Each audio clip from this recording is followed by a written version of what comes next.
Bonjour David, qui es-tu? Bonjour, je suis David Dutart, je suis praticien, formateur et responsable du Family Lab France. Et c'est quoi le Family Lab France? Alors Family Lab France, c'est le laboratoire des familles, un laboratoire des relations. On sort de toute méthode éducative et on vise à plutôt expérimenter différentes manières d'être qui soient beaucoup plus personnelles et individuelles. Alors si ce n'est pas une méthode, qu'est-ce que c'est? Alors je dirais que c'est une approche profondément humaniste. On s'appuie sur les apports de la psychologie moderne, la théorie de l'attachement, la théorie de l'empathie, qui sont aujourd'hui confirmées par les découvertes en neurosciences. Et on s'appuie aussi sur 40 années d'expérience de thérapie familiale, notamment dans les pays scandinaves. Et quelle est la spécificité pour toi de cette approche? Alors la spécificité du Family Lab, ce sont 4 valeurs. L'intégrité, la responsabilité personnelle, l'authenticité et puis l'équidignité. Ces valeurs servent de repères, elles nous permettent de nous positionner par rapport à la qualité des relations. Relations qu'on souhaite fonder sur le dialogue, l'écoute, l'empathie, la réciprocité et qui soient exemptes de toute forme de violence et d'abus envers les enfants comme envers les adultes.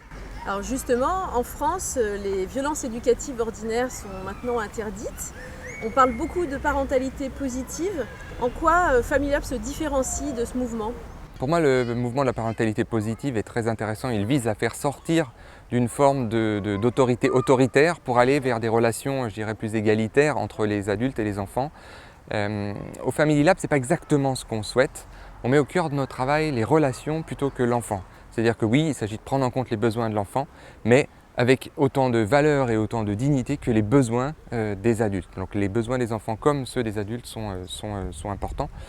Sur ce domaine-là, l'enfant il a besoin du leadership adulte, c'est-à-dire qu'il a besoin que les adultes développent une forme d'autorité qui soit beaucoup plus personnelle, c'est-à-dire qui amène l'enfant à respecter l'adulte pour la personne qu'il est et non pas pour le rôle qu'il joue, qu'il soit parent, enseignant ou simplement que l'enfant respecte l'adulte pour le fait que c'est un adulte.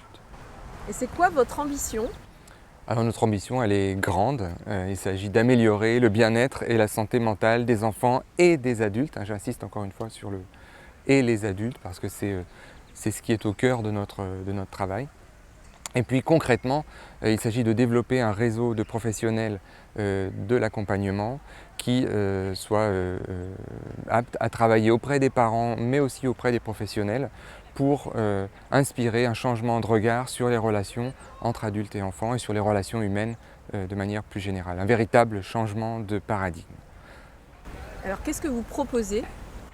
Alors nous proposons des ateliers pour les parents, des conférences grand public, des formations pour les professionnels qui tous s'adressent en fait à des personnes qui sont curieuses, engagées, des personnes qui sont en questionnement, qui recherchent des solutions. Nous ne cherchons pas à convaincre de quoi que ce soit, il s'agit au contraire pour nous de créer des moments de rencontre, des espaces de rencontre où chacun puisse dialoguer, puisse échanger, puisse expérimenter sur différentes manières d'être. Tout ça vise à permettre aux adultes de devenir acteurs de leur propre cheminement, c'est-à-dire de les inviter à aller vers eux-mêmes de manière responsable et authentique. Et c'est pour ça qu'il n'y a pas de méthode ni de modèle unique.